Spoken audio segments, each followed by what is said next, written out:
The Virginia Cable Telecommunications Association and your local cable provider presents Cable Reports.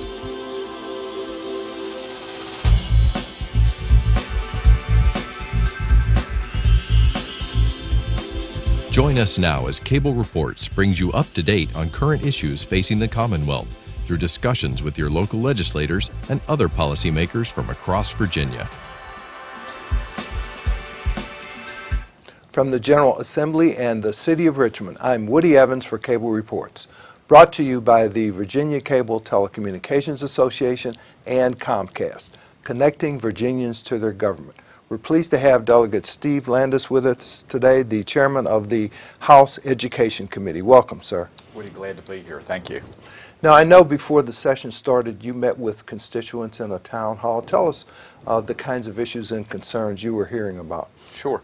I actually had 3 town halls. One was in Staunton and Augusta County area, and with Delegate Dickie Bell and Delegate Ben Klein. Actually had it at the Blue Ridge Community College.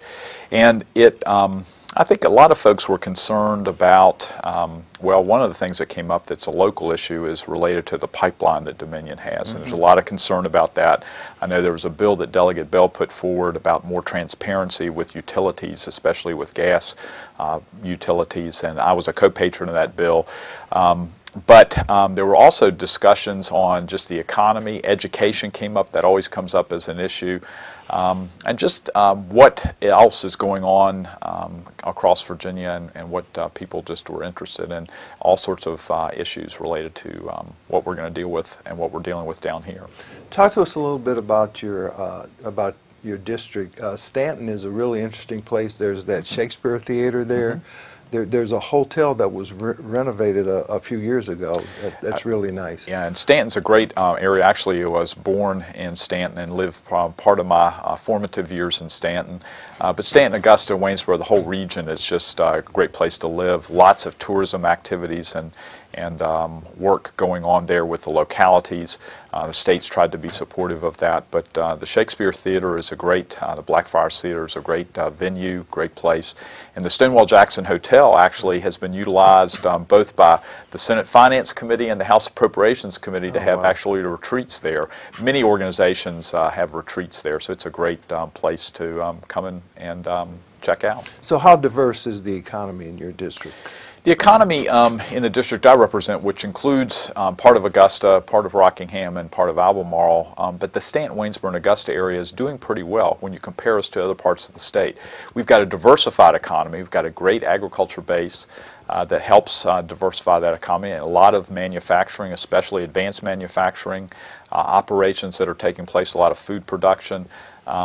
And the like, and so it's fairly diverse. We've also, Woody, got a lot of great small businesses, whether they're retail operations or small service businesses, and that really helps bolster our economy. And things are going pretty well. We're still not quite seeing the growth that we saw before the Great Recession, but things are recovering, and even real estate's starting to pick up somewhat with commercial and housing. So what's the unemployment rate? Unemployment's anywhere from, it's about 5% or lower in the region, and you know, the state is about the same. So we're pretty much at the state average.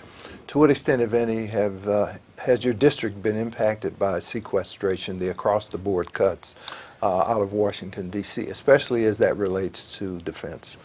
Yeah, in the Shenandoah Valley, people would be amazed, but there are some defense contractors, and those small businesses have been impacted greatly, and that's hard to recover from. But what they're trying to do is diversify and actually use what they were working with the Department of Defense in the private sector, and that's, I think, that transition is occurring.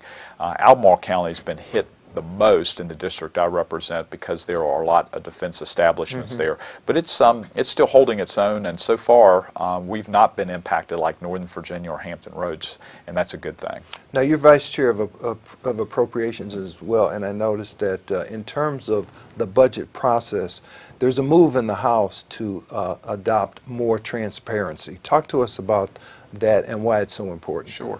Chairman Jones, Chris Jones, our Majority Leader Kirk Cox, and the Speaker working together, we have agreed to do a number of things, and we're going to probably institute these. Right now, the Speaker's doing it by directive to the Appropriations Committee that I serve as Vice Chairman of. But what he's going to do going forward is institute these in the rules. So after the next election, you'll probably see these incorporated in the House rules so that it'll be formalized even more so. But basically, we're going to have 48 hours once the budget's released for members to get a chance to really look at it, to ask questions, and to fully have that information before they have to vote on it. We're also instituting any budget conference, which, as you know, where we work together on putting the House and the Senate budget together. Any differences from the standpoint of things that were not in either budget originally that are included in the budget conference. And sometimes there are technical things, sometimes there's horse trading going on, and we have to include things to try to get disagreements resolved. Those things will be outlined very clearly that they were not in the original budget. So members can take a look at those, and then the budget conference would try to have that report out there in that 48-hour period as well, so people can really take a look at it before they vote. Yeah, especially for members who are not involved directly with the budget itself. It gives them more of an opportunity to study what has occurred, and it gives them a basis for casting a vote with good reason. A more informed vote, and also a chance to ask those of us that are involved in the process, what is this, why does this work?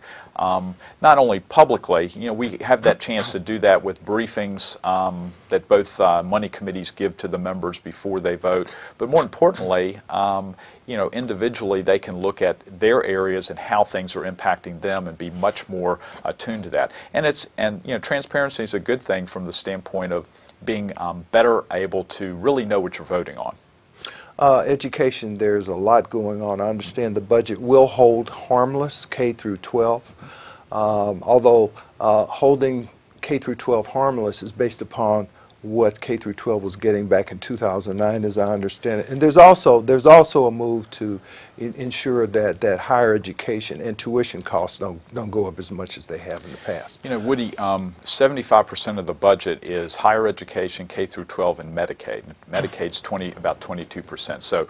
So education is an important part of what we invest from the state dollars into our localities and communities. Education is so important from the standpoint of economic development and just providing knowledge for our young people so that they can get the jobs and have the career opportunities that all of us want them to have. So we are going to hold harmless K through 12, and you're right, we're a little bit, we're just somewhat above where we were at the 2009 level, trying to invest more dollars. The governor's held harmless, as you know, with our budget agreement last year. We were able to hold harmless K through 12. Higher education, we're trying to mitigate that tuition increases that the colleges are seeing by providing additional resources for enrollment growth, which was somewhat of an agreement the General Assembly had with them, our institutions of higher learning. So those two things will help, and more importantly, it'll help parents that have students in our K through 12 system, and it'll help parents and the students that are taking advantage of our higher education system by keeping that tuition hopefully down as low as possible. Now, to make sure we understand the budget process this year, this is not a budget year per se. Right. This is called the caboose. Talk to us about the meaning of that. Well, basically, we have a 2-year budget in place. That's what we worked so hard on last year. So that was in place. Now the governor has proposed amendments, and that's what we're dealing with, basically amendments to that 2-year budget. So we're updating and making changes to the 2015 year, and then also, more importantly, looking at and making significant changes to 2016, that second year of the biennium. And that's the process. So the governor starts the process, we get a chance to look, both the House and Senate, and then we have to put the two budgets together. And then the governor gets another chance to look at whether he likes or dislikes what we've come up with. Now, one of the budget amendments that the governor has proposed deals with Medicaid expansion for those who have severe mental handicaps. There's been some concern about that and the ability to pay for that. Talk to us about that. Well, the governor basically is pulling down federal dollars through our existing Medicaid system. As you know, it's a 50-50 split. We pay 50%, they pay 50%. And it really has targeted folks with behavioral health, mental health issues. We don't disagree that that's an important investment. We started that process last year. I think we invested about $50 to $60 million last year. Looking at some of the issues surrounding mental health and how we deliver services in the community and from the state standpoint. So I think you're going to see us probably approach it a little bit differently than the governor has related to his proposal, but the dollars I think will be reinvested in not only behavioral health, but also we're looking at other areas to try to meet the needs of our hardest hit areas, especially in Southwest and Southside Virginia, for rural hospitals and also with the free clinics and community health centers, because that needs to be part of the discussion. And more importantly, again, community-based services are so important, and that's what we want to try to do through our community services board, so that people can access both health and mental health services at the community-based level. Now, I know you're still studying with your colleagues the question of a generic expansion, a much larger expansion of Medicaid. Where does that stand? Well, that is off the table at this point. The governor and the General Assembly have somewhat disagreed. The House has actually voted 3 times not to expand.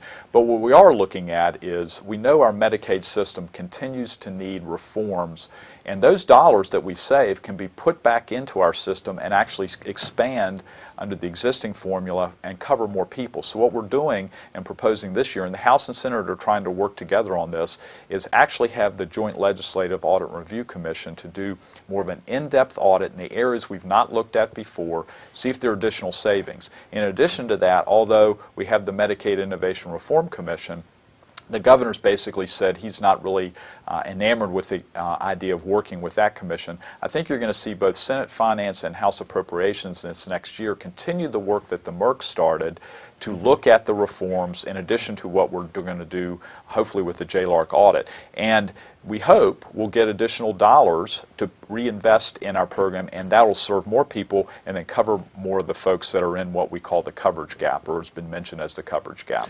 Now, what about the training centers? I understand that there's a move afoot now to prevent the closure of more training centers in the state. There was a settlement with the Department of Justice a few years ago that does not require them to be closed. It allows the state the discretion to determine what to do with those individuals. Right. The DOJ settlement basically said we have to provide opportunities for individuals with disabilities in the community as much as possibly we can, and that probably services in the community are better for the individual and better for the family. But it gives the parents and the individuals that are guardians of the folks with disabilities the option of making the choice where they would like to get those services. We're talking about adult children of elderly parents. Yes. Now, are we not? And it is. And that's the problem, is we have more and more adult children and their parents are aging out. So someone actually is going to have to take care and be responsible for their care. Now, the DOJ settlement also was moving us in the direction of more community-based services, and we want to try to accomplish that. But it does provide the option for people to be in a facility or institution if that's what their choice is. So what we're trying to do is kind of balance that. The training centers, from a funding standpoint, are going to have to be phased out long term. But we do think that there will be maybe smaller facilities that provide same types of services, more in a community-based setting, that we may be able to move to. So that's still a work in progress. We're trying to meet the DOJ agreement and settlement, but at the same time trying to realize that certain family members want their individual family members to be able to have facility care as opposed to community-based care. So we're trying to work on that, trying to be sensitive to the fact that we've got that agreement and that we have to move forward, but at the same time being sensitive to those parents and the individuals that are going to get the care. So understand the standards of learning are still a fairly significant topic of discussion this session. Yet talk to us about legislation that's proceeding in that regard. We have a number of pieces of legislation that are moved through the Education Committee now, and I'm glad the folks that have worked on this, Delegate Dickey Bell, Delegate Tag Greason, and many others have come forward on Delegate Jim LeMunyon and Roxanne Robinson basically that have come out of these SOL Innovation Committee, and they've come up with some proposals. One is an expedited retake for SOL tests. You know, we do that in certain grade levels, but not in all grade levels, so we're going to expand that so that students can take it more quickly so that schools and school systems are not penalized related to someone that just misses the mark by just a little bit. We're also looking at revising the A through F system that we came up with so that schools will not get one letter grade, but they'll have a series of grades that is in conjunction with the Board of Education's report card for schools that's on their website. So we're moving that forward. We're also looking at additional reforms with virtual education. That's important from the standpoint of that is something that we're all going to probably have to be realizing that students are going to have access to classes at home and at school that may not be in their school system, may be in another school system or another part of the country. So we're moving in that direction and looking at that as well. So there are many educational reforms we're trying to move forward. There are also some privacy issues in terms of students. Talk to us about that. There are a number of privacy issues. In fact, I've got a couple bills that deal with privacy. One is we still require that Social Security numbers are utilized as a student identifier. We do. Wow. A lot of schools, there are only about 14 school systems that still use that, but my bill would have us move away from that to and assign a student identifier that's not tied to the Social Security number. From a privacy and identity protection standpoint, you know, the private sector is moving away from using that as an identifying number. So we're trying to phase that out and move away from that. And then we also have a piece of legislation that if some students' identifiable information, personal information that the school system may have, if either the school Department of Education or the local school system has a breach in their security system, that students and parents would be notified that that's occurred. So that just lets them know to look out for somebody's information being used in an improper way. So we think those are great reforms. And there are a couple other pieces of legislation that are moving forward to accomplish that as well. Now, another piece of legislation that you're sponsoring deals with professional development for school board members. Tell us why you think that's necessary. Well, I think it's important because, and actually this is a bill that I've worked with Secretary Ann Holton on. Right now there are many school systems that do a great job with their training. What this does is provide a little bit more accountability in the system. In other words, the clerk of the school board would certify that the school board members have actually completed the training. It also broadens the kind of training they would get with strategic planning, professional development for teachers and the like. As you know, in some of our school systems, they're having a very tough time, and Secretary Holton and the administration found that if we bolster some of that training, some school systems will get more opportunities from the standpoint of their school board that they're not getting now. And more importantly, we all need to know that they've accomplished that. We did this with the Board of Visitors a couple years ago with mandated training, and so this is just to kind of follow suit, and I think is a good reform.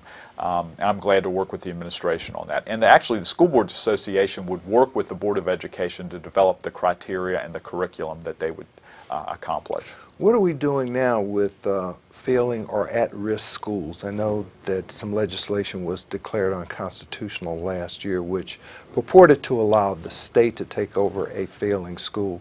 Yeah. Those schools still need help. So what are we doing in that regard? Woody, interestingly enough, I think the Education Committee is going to look at some of those schools in the interim. We're actually going to visit some of them and talk to the teachers and the principals about the challenges they're facing, because it's a little hard to, you know, really compare the school systems that I represent with those school systems, because it's like night and day, and they're facing some real challenges. There is a constitutional problem with the proposals that have been proposed at this point. I actually have a constitutional amendment in, and we're trying to see if I can get this through the House and then maybe through the Senate, that would allow basically the Board of Education to temporarily take over a failing school system if that school system is not able to meet the standards and the requirements that the state and the Department of Education have for all schools. And we're going to have to do it constitutionally. I'm not a big fan of having the state take over anything, but it's the only alternative we have. The Constitution is very clear that the Board of Education at the state level and local school boards are the only two entities responsible for schools in Virginia. So to be able to allow that to occur, we're going to have a constitutional amendment to provide that flexibility.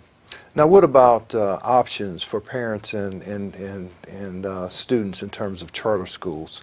Is there any more development of charter schools throughout the Commonwealth? That's another question that gets raised from a constitutional standpoint, because right now we have legislation that allows a local school board to have that control.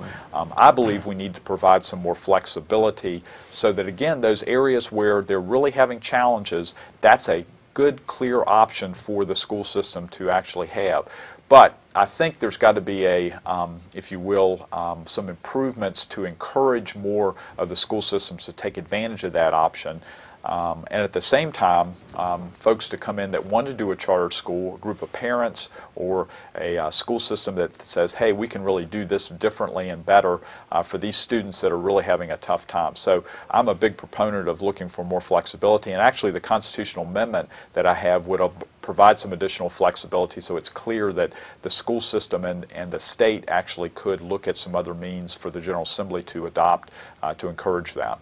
Now, what about providing parents options in terms of a parental savings account? I think I saw some legislation about that as well. Delegate LaRocque has an interesting concept called an education savings account, right. and it's tailored very narrowly to disabled or special needs kids. It wouldn't be for the entire school system, but the idea was basically working in Arizona, and then students would be able to access a school system or a school that they do not have access now for special needs. And it would allow the student and the parents to basically take part of the dollars that the state invests, not local dollars, but the state invests into our schools, and take that and use that to get to a school that they believe would provide better service than maybe the public school system. It could be a public school that they access in another part or region within their area, or it could be another program that they think would be beneficial. You know, special needs kids, that's a tough population to try to find these services. The public schools do a great job, but sometimes it's very hard for them to provide that special assistance that they need for those students, and this would give parents another great option or another tool. Now, how many of these initiatives that we have just discussed been fully vetted and voted out of your committee? All those that we've talked about, all the reform packages is now out of committee. It's either in appropriations or on the floor of the House. The Education Savings Account reported out narrowly out of the Education Committee is now in the Appropriations Committee. It all comes down to dollars, and we have to be able to fund these programs. And I'm not a big fan of unfunded mandates on localities, so we try to vet those very carefully so that if we're going to say that localities have to do something else, that we try to provide the funding to do that. That's easier said than done sometimes, but that's at least the philosophy that I have. Now, in terms of the rising cost of tuition at our institutions of higher learning, I know the Majority Leader has a bill in that would cap fees. Talk to us about that piece of legislation. Yeah, Kirk Cox has, I think, a good piece of reform legislation that would set, going forward, it really tries to hold harmless the athletic fees that for the programs that are ongoing now. Now, ODU and some other programs, I've even talked to folks at JMU, there are programs in place now that we're trying to not cause any harm to them, but it would cap going forward what percentage that the universities can or colleges can charge in student fees. Some fees for colleges are as much as $1,000 or $2,000. Others are more in line, $200 or $700. But that's where we've seen, according to a JLARC report, the rising cost of what we call non-general funds, and that students have to pay that are not necessarily tuition, but are part of a significant cost of their higher education. And we're trying to keep the costs down for students because, as you know, many students are coming out with an undergraduate degree of student debt of $30,000 to $60,000. And if your starting job is $40,000, it's hard to pay that off in a 2 or 3 year period. And then if you want to get an advanced degree, then you've got that. If you go to you want to become a doctor or a lawyer, or you've got that additional cost too. And as you know, with doctors and lawyers, it could be $100,000 or more debt that they come out of those advanced degrees. Now, what about this concept of a flat 4-year fee? I believe Delegate Nick Rush has legislation in on that. He does, and that has moved out of the Education Committee and up to the Appropriations Committee as well. It's an interesting concept that basically when you come into college, there's going to be a flat fee for that period of time that you're in college. And you commit, though, to finish within that 4-year period, do you exactly. not? The idea is that you're committed to not taking 5 years, not taking 6 years or 5 years like I did. You have to complete your undergraduate degree in that 4-year period. That's a good incentive. Now, we've had quite a bit of discussion about sexual violence on campuses. There's a real tough balance that has to be struck there. I think you mentioned earlier there's going to be a subcommittee meeting yet this afternoon to flesh out those issues. Talk to us about the pros and cons of. Well, as you all know, with what happened on campuses, especially at UVA, sexual assaults is a really serious issue. The difficulty of trying to balance the victim's rights and opportunity to basically make the decision about how they want to proceed based on their situation, and more importantly, the universities or the university employees' responsibilities to report crimes to local law enforcement. We have found that Title IX gives the victims and the university certain responsibilities to make sure that they're providing options and information to the student. But at the same time, I think all of us realize that it is important from a university community standpoint for the protection of the student body as a whole that these bad guys are caught. And as you know, with sexual assault related issues, getting evidence and being able to get those types of things early on can actually catch those folks through DNA evidence and the like. So it's a fine balance between what the feds require and allow us to do in higher education and what state law is. So Delegate Rob Bell has a bill, Delegate Jimmy Massey has some legislation, and Delegate Chris Jones. And all of that legislation will be looked at, and we're trying to move it through the Education Committee to the Courts of Justice Committee. So both Delegate Albo, who chairs the Courts Committee, and I have been trying to work together with those patrons to come up with a package that meets that balance of protecting the victims' basically privacy and rights, and at the same time protecting the student body and working with law enforcement in a proactive way to report crime. About 30 seconds left, but I wanted you to have an opportunity to comment on another big issue, and that's ethics reform. Ethics reform is very important, and we've heard from a lot of constituents, although it didn't come up as an issue too much in our town hall meetings, but we know it's an important issue. We're trying to find a balance between probably looking at a $100 cap for gifts that legislators or members of the administration or their families receive. And then we've got to try to figure out a way to activate this Ethics Advisory Council that we started last year, provide the funding for that, and having oversight on an ongoing basis, and somebody that we can go to and get advice from. Great. Thank you for being here, Delegate Steve Landis. Thank you, Woody. Thank you for watching Cable Reports, brought to you by the Virginia Cable Telecommunications Association and Comcast, connecting Virginians to their government. Until next time, I'm Woody Evans. Mm-hmm.